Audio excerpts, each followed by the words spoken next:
guys, today I'm going to be sharing with you my recipe and version for homemade KFC biscuits. These are my go-to recipe for biscuits.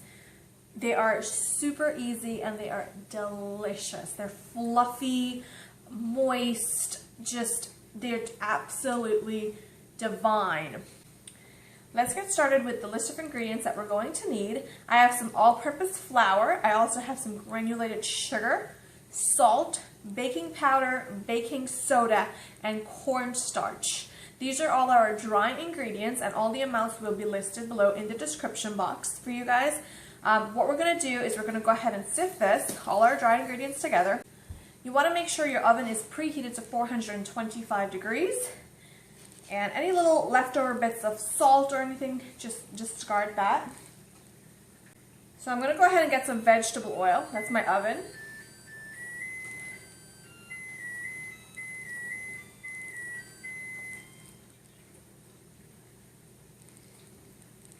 So I've gone in and added in some vegetable oil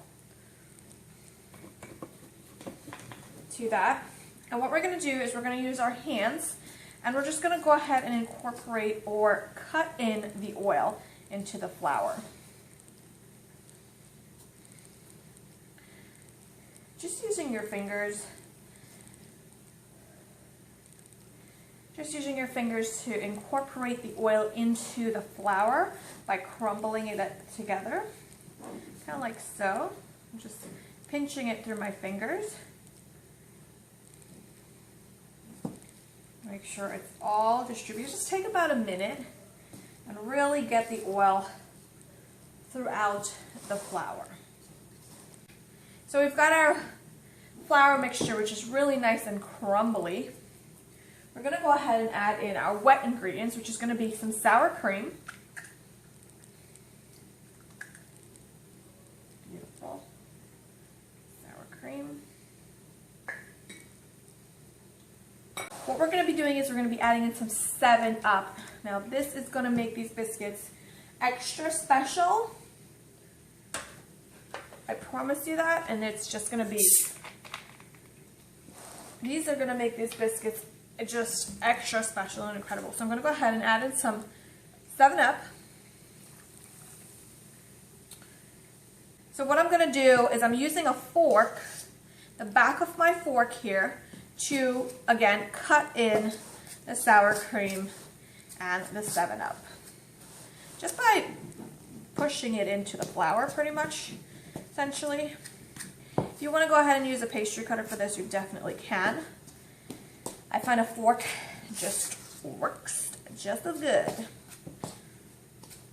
And all we're looking for is just for most of that 7-Up and sour cream to be incorporated into the flour, as you can see. So we're just using the back of our fork here to press that in. And that is pretty much all incorporated into our flour. So I've got my wooden board here, and what I'm going to do is I'm just going to sprinkle on a little bit of flour. This is going to be 1 tablespoon of flour extra. Those sleeves pulled up a little bit, and just transfer over your dough onto your surface. You also want to go ahead and make sure that you have some unsalted butter melted. So go ahead and pop that in the microwave. You're going to need 5 tablespoons of that. All right. So this is how easy this is. Now, I do a lot of recipes with kneading and stuff. This is not one of those. This is a really super easy recipe. It's supposed to be very sticky, by the way. So all I'm going to do is I'm going to bring this in.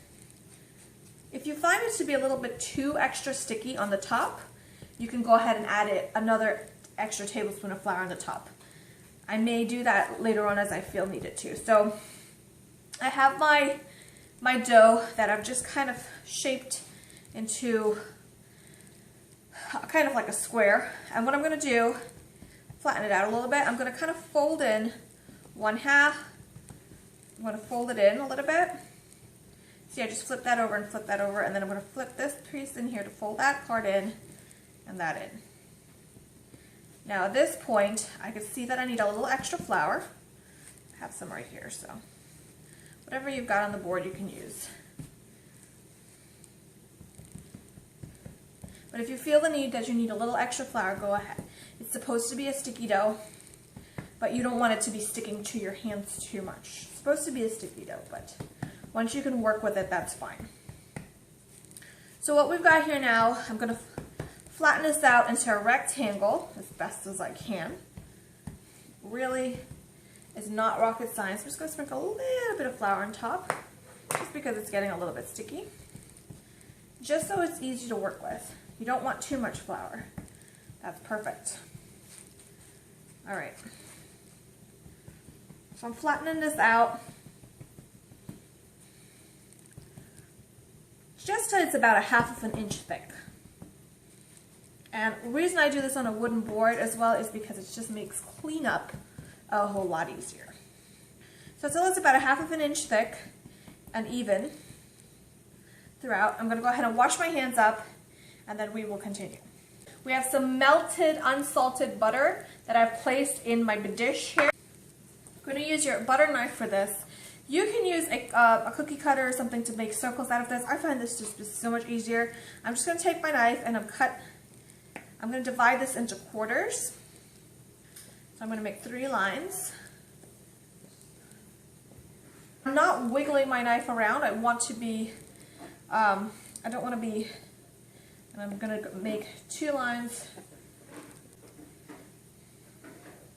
Of course you can make these bigger if you want, or, you know, this is pretty decent size for me. So we're going to take our biscuits, and they are sticky and whatever. We're just going to place them in our butter in our dish. They are a little bit sticky, guys, but that is going to make them really, really fluffy. They're going to spread, they're going to puff up, and they're going to be delightful. So good. So shift them around if you have to. You know, if they don't fit perfectly, they're gonna be fine. Trust me. It's gonna be just incredible. Just you wait and see. And they're gonna bake for 12 to 15 minutes. I'm gonna leave them for about 15 minutes or so. So after they've baked for about 15 minutes and they're nice and golden brown on top, go ahead and brush them with some butter on top so that they're extra buttery and delicious. These biscuits are super, super easy to make. You see, it took no time whatsoever. They are delicious, fluffy, moist, flavorful. They go great as a side for anything. I love to either have it with butter in the center or jelly in the center. It really doesn't matter, but it's super delicious. I hope that you guys enjoyed this recipe. Thank you guys for watching. Don't forget to like, share, and subscribe. I'll see you guys next time. Bye-bye.